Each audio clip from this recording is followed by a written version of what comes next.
자, 오늘 본 말씀은 베드로의 예수 부인을 예고하는 이런 내용의 말씀입니다. 오늘 본 말씀은 사복음서에 다 나와 있는 내용의 말씀입니다. 자, 오늘 본문 31절에 보면은 이렇게 말합니다. 이 사단이 보라, 사단이 밀가부르듯 하려고 너희를 청구하였으나, 이렇게 이야기하고 있습니다. 베드로 보고 하는 말이에요. 사단이 지금 베드로를 넘어뜨리려고 하고 있다, 이렇게 이야기하고 있습니다. 자, 우리 22장에 보면 비슷한 내용이 나옵니다. 22장 3절에 보면 사단이 또 가룟 유다 속에 들어갔다, 이렇게 말합니다. 그리고 가룟 유다의 마음 속에 사단이 예수를 팔리는 마음을 주었다, 이렇게 표현하고 있어요. 자, 여기서 보면 항상 이 사단의 계략을 볼 수가 있습니다. 오늘 베드로가 예수님을 부인하고 싶어서 베드로 자의적으로 한 것이 아니라 누가 역사했는가 하면 사단이 청구했다. 다시 말해 예수님을 배신하게 한 행위가 베드로 개인이 아니라 개인의 의지와 상관없이 어떤 타자적인 어떤 악령의 힘에 의해서 끌리게 되었음을 볼 수가 있습니다. 자, 오늘 본문 보십시오. 오늘 본문은 가장 중요한 자리 아닙니까? 마지막 제자들의 믿음을 테스트하는 자리요, 이들 제자들의 믿음을 점검하는 이런 자리입니다. 여러분, 예수님께서 제자들을 부를 때 이렇게 말합니다. 제자들이 마음대로 예수님 따라온 것 아닙니다. 나 제자 되겠습니다 하고 따라온 사람은 예수님의 12제자 중에 아무도 없습니다. 전부 예수님께서 나를 따르라, 예수님께서 불렀을 때 그 말씀에 순종해서 다 따라온 제자들입니다. 그리고 예수님이 나를 따르라 했을 때 이 제자들이 어떤 마음을 가지고 따랐는가 하면 끝까지 예수님을 쫓겠다 하는 이런 마음을 가지고 자기들의 모든 생업도 버리고 부모도 버려두고 예수님을 따랐습니다. 그리고 3년 동안 그렇게 따라다녔어요.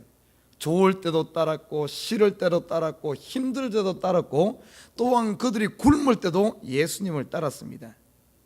자, 그러나 오늘 본문에 보면은 정말 이제 마지막 테스트의 자리, 정말 죽음의 자리까지 따라가야 됨에도 불구하고 이들이 따라오는 마지막 시험 단계에서 오늘 본문에 보면은 이 부인하는 이런 내용이 소개되고 있습니다. 여러분, 제자로 나선 사람은 어떻게 해야 되는가 하면 끝까지 따라가야 됩니다. 중간에 따르다가 포기하면 안 돼요. 우리 결혼식 때 그런 걸 하잖아요. 이 검은 머리 팥불이 될 때까지 산다, 그런 이야기 하듯이 예수님을 따르려고 각오를 했으면 어떤가 하면은 정말 목숨 다한 데까지 따라야 됩니다. 그런데 보십시오, 베드로가 그렇게 고백합니다. 34절에 가라사대 33절은 제가 말하되 주여 내가 주와 함께 오게도 죽는데도 가기를 준비하였나이다. 베드로의 마음은 이런 마음을 가지고 있었습니다. 그런데 오늘 본문에 보면은 이 베드로가 그렇게 따르지 못한 이유에는 사단이 오늘 역사하는 이런 모습들을 볼 수가 있습니다. 그러면 왜 이 베드로가 이 사단의 어떤 이런 괴계에 넘어졌을까? 세 가지 이유입니다. 첫째는 뭔가 하면 그 속에 아직 성령의 능력이 없기 때문에 그래요. 그 속에 성령 받고 나서는, 나중에 보십시오, 사도행전에 보면은 그 속에 오순절 다락방에 성령이 임하고 베드로 속에 성령의 능력이 임하고 나서는 지금보다 오히려 더 강하게 이 사단이 넘어뜨리려고 합니다. 그럼에도 불구하고 그 사단에게 넘어지지 않고 사단을 물리칠 수 있는 이 힘이 생겼어요. 이 우리 속에 이 어떤 능력이 없으면은 정말 중요한 자리에서 사단은 계속해서 우리를 넘어뜨리려고 하는데, 악한 생각을 집어넣는데, 예수님을 팔려는 생각 집어넣는데 그것을 거부할 수 있는 힘이 없다는 사실입니다. 우리 힘으로는 못 이기는 거예요. 베드로 보시죠. 자기 힘으로는 내가 죽는 데까지 오게까지 가겠다고 결단했지만은 그걸 거부하지 못하잖아요. 왜? 그 속에 성령의 능력이 없기 때문에. 지금 이 시대 똑같습니다. 이 시대 똑같아요. 정말 중요할 때 보면 사단은 꼭 이렇게 역사합니다. 저는 그걸 느낍니다. 우리 교회의 부흥의 때에 사단이 역사합니다. 이 속에 성령의 능력이 없는 사람은 이럴 때 시험되는 거예요. 이럴 때 시험됩니다. 그래서 부흥의 불길이 타오는데 찬물을 끼얹는 이런 일에 쓰임 받는 겁니다. 그 이유가 뭔지 압니까? 그 속에 성령의 능력이 없으니까 사단에게 쓰임 받는 거예요. 우리 속에 성령의 능력이 있으면 아무리 사단의 유혹하고 우리를 넘어뜨리려고 할지라도 우리 속에 있는 성령의 힘이 더 세기 때문에, 더 강하기 때문에 사단이 들어오지 못한다는 사실입니다. 그래서 시험 드는 사람들의 대부분 보면 누가 시험 들었다, 아니면 넘어진다, 쓰러진다, 다 이유가 뭔가 하면 성령 충만하지 못하기 때문에, 그 속에 성령의 능력이 없어 그래. 오늘 이 베드로 속에 아직까지 성령의 능력이 없으니까 오늘 이렇게 두 번째는 뭔가 하면 믿음의 준비가 되어 있지 않기 때문에 그래요. 베드로가 예수님 동안 3년 동안 따라다니면서 열심히 따라다녔지만은 막상 그 자신을 착실히 준비해야 되는데 이게 준비되어 있지 않았어. 왜 그런 줄 압니까? 이 베드로와 제자들의 생각이 다른 데 있었기 때문에 그래. 겉으로는 말로는 예수는 주는 그리스도시요 살아계신 하나님의 아들입니다 고백하면서 따라다녔지만 그들 속에는 다른 주머니를 차고 있었어요. 다른 주머니. 어떤 주머니를 차고 있습니까? 예수님께서 왕이 되시면은 나도 그 자리에서 한 자리 해야지. 이제 드디어 정계에 진출하겠구나. 내가 지금까지는 어부로서 참 아래만 살았는데 모처럼 기회를 잡아서 이제 예루살렘, 예수님의 예루살렘의 왕이 되면은 이제는 그 자리에서 내가 국무총리를 하겠구나. 딴 주머니 차고 있으니까 아무리 믿음에 열심히 하더라도 이 어떻게 믿음이 견고하게 서질 못하는 거예요. 혹시 우리 가운데 그러지는 않습니까? 여러분 딴 주머니 차고 있지 않아요? 이 교회 다니면서도 딴 주머니 차고 있으면 절대 믿음이 자라지 않아요. 이 교회 다니면서도 딴 주머니, 뭔가 엉뚱한 주머니 차고 있으면 그 주머니에 채워지질 않지. 나중에 이 베드로가 이 딴 주머니 딱 내려놓고 나니까 그 속에 예수로 채워지니까 그가 죽는 그 순간까지 예수를 위해 따라갈 수 있는 줄 믿습니다. 세 번째 이유가 뭔 줄 알아요? 이 사단이 했을 때 이걸 거부하지 못한, 사단에게 넘어간 이유가 뭔 줄 압니까? 그 속에 빈틈이 있었기 때문에. 빈틈. 빈틈은 욕심입니다. 욕심. 여러분 사단은 꼭 역사할 때 뭐 어디로 침투하는 줄 압니까? 빈틈 있는 사람들, 빈틈 있는 곳으로 그렇게 역사해요. 아무튼 이런 이유 때문에 지금 오늘 보면은 이 사단이 지금 이 베드로를 넘어뜨리려고 하는 거예요. 저는 이 모습을 보면서 우리 남의 이야기 할 게 아니라 우리 교회, 우리 자신을 한번 점검하길 원합니다. 지금 여러분 보이진 않지만 새벽에 적어도 새벽을 깨우는 성도라면 뭘 볼 줄 알아야 되는 줄 압니까? 다른 사람들은 지금 교회 부흥되고 사람들이 몰려오니까 좋고 주일날 전부 분위기 좋고 이러니까 야 좋다 이렇게 생각할 수 있어요. 그러나 반드시 사단은 이럴 때 역사합니다. 아니나 다를까 어제 제가 새벽에 기도를 하는데 기도 가운데 제 마음에 어떤 마음이 드는가 하면 제 마음에 서운한 마음이 들어와. 서운한 마음이 들어오고 제 마음에 미움이 들어와. 미움이 들어와. 그러면서 제가 느낀 것이 뭔 줄 압니까? 사단이 이렇게 역사하는구나. 여러분 한쪽에서 부흥이 되어지면 한쪽에서는 좀 부족한 부분이 있어요. 부족한 부분이 있다 보면 사람들이 어쩝니까? 거기에 막 부족한 부분에 대해서 막 불평도 나오고 원망도 나올 수 있고 때로는 보면은 그런 일이 있어요. 한쪽에 좋은 일이 있으면 한쪽에 보면은 꼭 부족한 부분이 생기고 한쪽에 부흥되면은 또 한쪽에서는 이런 일이 있게 마련이에요. 또 그리고 교회가 막 이렇게 많이 이렇게 막 몰려올 때는 보면은 다 어레인지가 잘 정돈이 안 돼 있기 때문에 항상 부족한 부분이 나오게 돼 있습니다. 또 그리고 한쪽에서 사람들이 기뻐하면 또 한쪽에서는 소외된 사람들이 항상 있을 수가 있어요. 그러면은 교회 일꾼들을 다 세워놨는데 일꾼들을 세워놨으면 좀 정신들을 차리고 자기 일을 잘 감당하면 된대. 새로 직분을 맡다 보니까 막 우왕좌왕하죠. 그게 잘 안 되죠. 잘 안 되다 보니까 자기 역할을 잘 못하다 보니까 여기도 빵꾸가 나고 저기도 빵꾸가 나고 막 그러면서 으스스하고 막 이런 거예요. 그래서 생각되는 이거 하루 이틀 지낸 것도 아니고 아니 이거 좀 맡겨놨으면 좀 자기 역할 좀 잘하면 되는데 왜 자기 역할을 안 하고 엉뚱한 데 가서 막 그러므로 말미암아 자기 맡은 부분보다 이렇게 막 문제가 생기는 이런 부분들 보면서 서운한 마음이 들어. 좀 이런 것들은 좀 해줘야 하는데 최소한 이런 것들은 해줘야만 목사가 목회하는데 지장이 없는데 그런 마음이 또 들기도 하고 여러 가지. 어제 새벽에 기도하는데 그런 마음이 싹 나도 모르게 쑥 들어오려고 해. 그런데 하나님께서 내 마음에 딱 주시는 말씀이 뭔가 하면 바로 전날 주일날 제가 설교를 뭐 했습니까? 하나님을 바라라. 목사가 여기서 외쳐놓고 내가 지금 하나님 바라보고 보는 것이 아니라 사람들 바라보고 있는 거예요. 사람들. 그래서 제가 정신이 번쩍 들면서 하나님을 바라라. 제가 그걸 딱 제 마음에 품는 순간 어쩐 줄 압니까? 내가 왜 사람들을 판단하려고 하고 있지?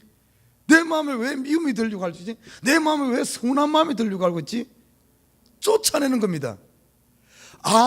맞아. 지금 모든 것은 판단은 하나님께 맡겨야지. 목사가 앉아서 기도하면서 아이고 저것은 왜 저럴까 이럴까 여기 앉아서 판단만 하고 있으면 이게 어떻게 되겠습니까? 이게 바로 사단이 주는 생각이에요.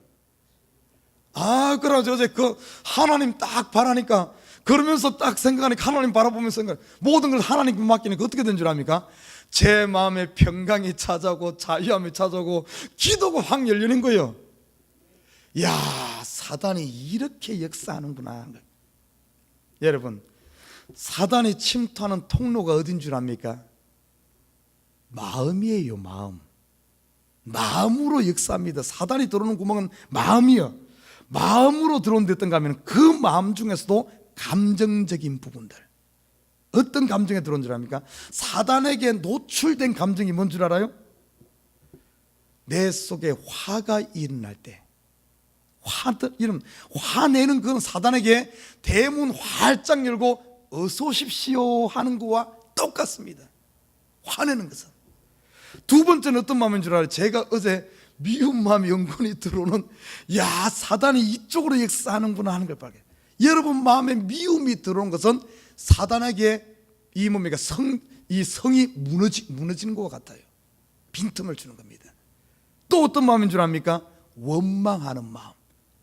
이것도 사단이 지금 사단을 불러들이는 통로가 이 내 마음 가운데 사단은 마음으로 역사하는데 이 원망하는 마음 그리고 서운한 마음 미운 마음 이런 것들은 사단에게 문을 열어놓는 거예요. 혹시 여러분 마음에 이런 것도 차 있습니까? 하나님을 바라시길 주님을 부탁드립니다. 내가 어제 싸움에서 먼저 승리하게 한 것은 여러분에게 가르쳐 주라고 아마 하나님께서 어제 새벽에 기도 가운데 가르쳐 준 것 같아요. 그러면 어떤가 하면은 이 사단이 싫어하는 마음이 뭔 줄 알아요? 사단이 아무리 공격해도 우리 저거 봤잖아요. 저거 뭡니까? 송구영신 예배 때 제가 영화 한 편 보여줬죠. 사단이 아무리 대포를 쏘고 공격해도 무너뜨릴 수 없는 그 성벽은 뭔 줄 압니까? 우리 마음에 내 마음에 감사한 마음은 사단이 아무리 핵폭탄을 쏴도 무너뜨릴 수 없는 마음인 줄 믿습니다. 내 마음에 감사가 있을 때. 두 번째는 뭔 줄 알아요? 내 마음에 만족함이 있을 때, 내 마음에 기쁨이 있을 때. 그래서 우리 전번에 공부할 때 느헤미야서에 보면은 하나님을 기뻐하는 것이 너희의 힘이다 이런 표현이 나옵니다. 우리 속에 기쁨이 있을 때 이 자체가 든든한 예루살렘 성벽과 같은 거예요. 하나님을 기뻐하는. 그리고 내 마음에 행복한 마음, 내 마음에 자족하는 마음, 이런 게는 견고한 철옹성과 같습니다. 우리 마음에 이런 것들로 채워져야 될 줄 믿습니다. 여러분 혹시 어제 사단이 제 속에 들어오려고 기웃기웃했던 혹시 미운 마음, 서운한 마음, 그 마음이 왜 목사 마음에만 있겠습니까? 여러분 마음에 있을 수가 있어요. 혹시 저한테 그런 마음이 있습니까? 이 교회에 그런 마음이 있습니까? 여러분 남편에게, 아내에게, 자녀에게 미운 마음, 서운한 마음이 있습니까? 하나님만 바라면서 이거 내려놓으시길 주님을 부탁드립니다. 그러면 사단이 못 들어오는 거예요. 자유와 평강으로 어제 딱 채워지면서 하나님께서 기도할 수 있는 것을 보여줘, 바르게 기도할 수 있는. 그래서 올 한 해를 놓고 기도하고 이 교회를 놓고 기도하면서 제가 어제 기도를 줄을 잡으면서 이 사단이 은근히 들어오려고 하는 것을 물리쳤어요. 오늘 본문을 보면 이 베드로 속에도 이런 것들이 슬쩍 들어온 거예요. 오늘 들어온 거예요. 그러면서 31절에 보면 이렇게 말합니다. 사단이 밀가부르듯 한다, 이런 표현하고 있어요. 밀가부르듯. 여러분들은 어르신들은 아시겠네요. 이 뭐 까부를 때 이거 치 있죠, 치. 저는 그거 참 많이 했습니다. 그 엄마는 착착 하면서 이게 쭉정이만 걸러내고 알곡은 쫙 하면 안쪽은 딱 들어오는데, 저는 막 하다 보면 알곡 쭉정이 다 날아가면 막 날아가고 이런데 그거 잘해야 돼요. 우리 황 권사님이 옛날 생각하시고 참 이 치질한 거 생각하고 음식을 만들면서 후라이팬으로 딱 이렇게 전을 구우면서 착 이렇게 치질할 때 딱 하다가 그 옛날 같지 않아요. 딱 잘못 던져가지고 이 전이 손에 떨어지고 이게 뒤었어요. 착착 이렇게 딱 하면 이렇게 들어갔는데 뒤었어. 그 치질한 지가 30년도 더 됐을 텐데 50년 다 돼갈 텐데 그때 기억하고 그렇게 하면 안 돼요. 이제 하지 말아요. 여기 지금 밀가부르듯 한다는 것이 치질하면서 쭉정이는 걸어내는 거예요. 지금 사단, 교회가 부흥할 때 아니면 매상 가운데 사단은 치질하려고 지금 하고 있어요. 그러나 보십시오, 사단은 치질하지만은 알곡은 어떻게 되는 줄 압니까? 치질을 하면 할수록 알곡은 어떻게 돼? 더 창고에 들이는 거예요. 창고에 안쪽으로 들어오는 거예요. 쭉정이는 어때요? 바깥으로. 성경에 보면은 욥기에서 보면은 이 사단이 욥을 치질해서 쫓아내려고 했어. 그러잖아요. 욥은 사단을 쭉정이라고 생각했잖아요. 하나님이 복을 주니까 욥이 믿음 생활한다. 분명히 하나님께 복 안 주면은 저거 분명히 난리가 쭉정일 것이다. 그런데 사단이 욥을 치질을 했어. 그런데 어째요? 진짜 알곡이니까 오히려 날아가는 것이 아니라 오히려 알곡으로 들어오는 거예요. 창고에 들어오는 거예요. 창고에. 여러분, 우리 드러나요. 지금 이 시대도 그렇습니다. 사단이 오히려 이런 때, 부흥할 때 아니면 이럴 때 사단은 치질하려고 해. 믿음 없다든지 믿음이 연약하다든지 가짜들은 쭉정이로 난리가지만 알곡은 오히려 더 안으로 들어온 줄 믿습니다. 걱정하지 말아요. 그래서 우리가 평소 때 신앙생활 잘해야 되는 이유가 뭔가 하면, 평소 때 잘 해야 되는 이유가 항상 중요한 핵심적일 때 사단은 치질한다는 사실. 오늘 얼마나 중요한 자리입니까? 예수님 이제 십자가 마지막 이때를 위해서 제자들이 따라온 것 아니에요? 좋을 때 그냥 바보듬으로 따라왔습니까? 아니잖아요. 예수님께서 나를 따르라 할 때는, 야, 너희들 나와 함께 십자가 자리까지 가자, 나와 함께 죽자, 그리고 내가 부활할 때 너희도 이 부활의 자리, 영화의 자리에 함께 가자. 제자란 게 그게 아닙니까? 그러려고 따라오라 그랬고 거기에 따르겠다고 제자들이 따라온 것 아닙니까? 지금 이 자리야말로 제자들이 정말 어떻게 보면 멋들어지게 예수와 함께 십자가에 죽고 예수와 함께 부활하는 이런 어떤 자리인데, 그 가장 핵심적인 그 자리에 오늘 본문에 보면은 이 사단이 역사해.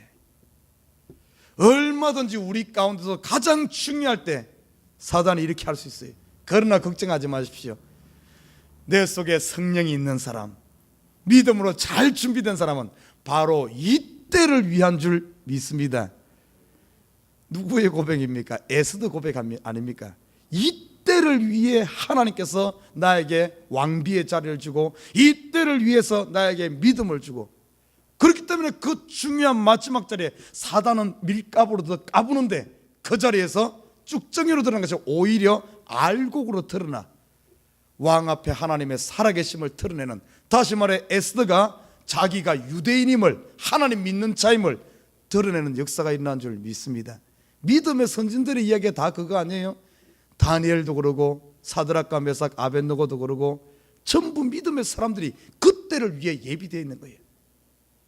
나는 우리 성도들이 오늘 이 본문처럼 이 사단이 이렇게 역사한다는 사실, 그리고 마지막 한 가지 더 보면은 32절에 보면은 예수님께서 베드로를 위해 기도했다 그래요.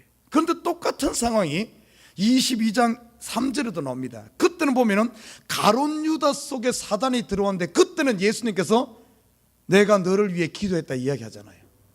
차이가 납니다. 왜 그럴까요? 가룟 유다와 베드로가 뭐가 다릅니까? 한 가지가 달라요. 뒤에 보면 어떻게 해석하고 있는가 하면은 가룟 유다는 처음부터 이 제자의 그룹에 속한 자가 아닙니다. 처음부터 속하지 않았어. 다시 말해 이 말은 제자 무리에 있었지만은 그 속에 참된 신앙 고백이 없는 사람이란 거예요. 다시 말해 그 속에 예수를 영접하지 않은 상태에서 제 예수님을 따라다녔고, 베드로는 주는 그리스도시요 살아계신 하나님의 아들로 영접하고 따라다녔어요. 다시 말해 베드로는 하나님의 자녀로 거듭난 사람이요, 가룟 유다는 거듭나지 않았기 때문에 거듭난 베드로는 하나님께서 비록 사단이 밀가부로도 그를 유혹했지만은 넘어뜨렸지만은 그러지만은 예수님께서 베드로를 위해 기도하면서 네가 비록 3번 부인하지만은 끝까지 자살하는 대로 가지 아니하고 베드로는 돌아오잖아요. 왜? 예수님이 기도. 이 말씀은 어떤 의미가 있는가 하면 예수님이 한번 선택한 백성은 끝까지 포기하지 않고 설령 넘어져 있다고 사단에 잡혀간다 할지라도 다시 불러오는 줄 믿습니다. 그래서 이 신앙 고백이 중요해요. 거듭나는 것이 중요해요. 그래서 한번 거듭난 백성들은 지옥 끝에 간다 할지라도 하나님이 불러오는 줄 믿습니다. 한번 선택한 백성은. 그래서 어떤가 하면 그게 복된 거예요. 그래서 하나님은 포기하지 않아. 오늘 베드로 보십시오. 내가 베드로 너를 위해서 기도했다. 아니나 다를까 베드로도 똑같이 가룟 유다처럼 예수님을 배신하고 갔지만은 예수님께서 다시, 베드로가 스스로 돌아온 게 아니에요. 예수님이 나가 자빠져 있는 베드로 3번 부인하고 저 뭡니까 그냥 엎어져 있는 그를 다시 찾아와서 불러서 수제자로 만든 줄 믿습니다. 하나님의 사랑이. 여러분 걱정하지 말아요. 지금 내가 넘어져 있습니까? 걱정하지 마십시오. 예수님이 부르러 와. 그러면 그냥 못 이긴 척 머리 슬슬 긁으면 그냥 따라오면 돼. 걱정하지 말아요. 참 그래서 얼마나 감사한지 몰라요. 우리 구원 얻은 백성들. 그래서 참된 예수 그리스도를 영접한, 적어도 새벽을 나오는 식구들은 영접한 하나님의 백성인 줄 믿어요. 걱정하지 마시고 예수님 넘어지지 않는 게 중요하지만 넘어졌더라도 낙심하지 말고 주님 앞에 손을 내미는 하나님을 바람으로 말미암아 다시 한 번 더 일어나서 이 시대의 수제자로 설 수 있는 저와 여러분 되시기를 주님을 부탁드립니다.